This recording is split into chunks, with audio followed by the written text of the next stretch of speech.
Welcome back to my channel. Ashoka was an Indian emperor of the Maurya Dynasty. He lived around the 3rd century BC, c. 269 BCE to 232 BCE. He was a powerful king and reigned over a realm covering much of the Indian subcontinent. On taking the throne, he sought to extend his power and kingdom. He launched a bloody and destructive campaign against the state of Kalinga on the east coast.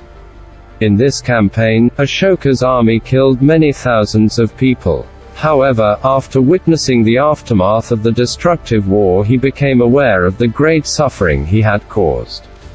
His remorse caused him to completely change course and embrace Buddhism. After his conversion to Buddhism, he forsook his wars of conquest and became devoted to the Buddhist principles of non-violence.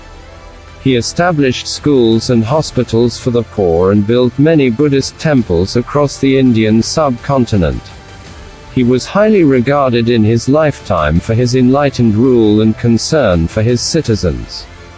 It completed one of the most remarkable transformations of any political leader. In later life, he was referred to as Priyadarshan, he who regards everyone with affection. His Ashoka chakra was adopted as the symbol of independent India in 1947. Ashoka was the grandson of Chandragupta Maurya, who founded the Mauryan dynasty. His father was Bindusara, who was widely considered to be a good ruler of the kingdom. His mother was Empress Subhadrangi, a Hindu Brahmin. He had several half-brothers and sisters from his father's other wife. Ashoka was a fierce fighter and hunter, with great military prowess. He was given military training and responsibility for maintaining order in local provinces. Compared to his siblings, Ashoka was considered ugly, and when young he resented their comparable popularity. On the death of his father, there was a power struggle for the throne. Stories from the time suggest Ashoka killed his siblings and the legitimate heir to the throne in his remorseless quest for power. He was crowned king in 269 BCE, 4 years after his succession to power, suggesting a prolonged power struggle. After ascending to the throne, Ashoka extended the borders of his empire, taking Assam in the east and Iran in the west. His realm extended over much of the Indian subcontinent, except Tamil areas in the very south and in Sri Lanka. Kalinga, modern-day Odisha and Andhra, was a province on the east coast of India.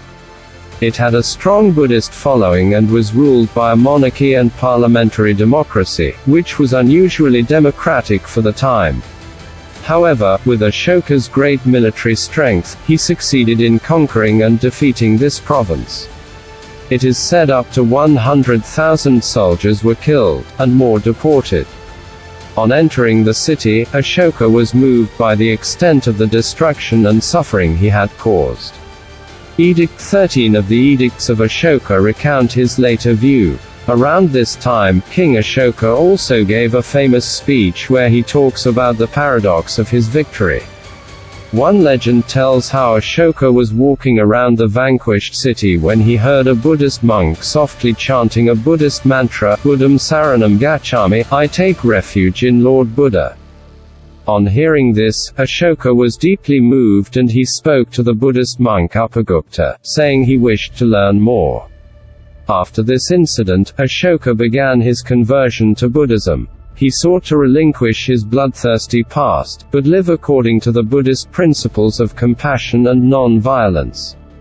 As Ashoka became a devout Buddhist, his reign changed dramatically. He gave up the wars of conquest but sought to provide better public services, hospitals and schools, for his citizens.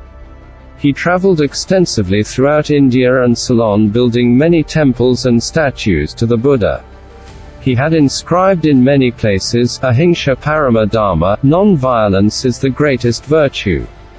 He also issued edicts against Vedic animal sacrifices and supported the welfare of animals. This included the banning of hunting and the slaughter of common cattle. Ashoka also emphasized the importance of religious tolerance and respect for other religions and teachers. Although Ashoka was a Buddhist, he was on friendly terms with other religious groups, especially Hindu monks, and may have incorporated aspects of Hinduism into his worldview. Ashoka also had many edicts and teachings inscribed in pillars and rocks. For example, Ashoka's major rock edict at Junagadh. This gives a lot of information about his reign, which might otherwise have slipped out of knowledge. An important political development of Ashoka was that he sought to legitimize the rule of a king, not through a divine right, but through adherence to Buddhist scriptures and the Buddhist community. In many Southeast Asian countries, it became common for the king to rule in association with the Buddhist religious community. Emperor Ashoka had many wives and children. His first wife was Vidisha Mahadevi Shakyakumari a Sandhi Mitra. She bore him twins, Mahindra and Sanghmitra. Ashoka entrusted these two to spread Buddhism in Sri Lanka, where they proved successful.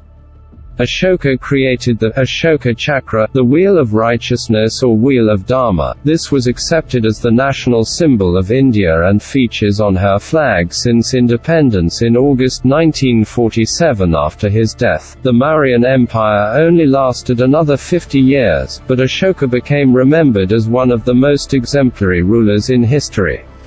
He also helped to propagate Buddhism amongst the Indian subcontinent, especially in Sri Lanka. Thanks for watching. Comment your thoughts and subscribe for more.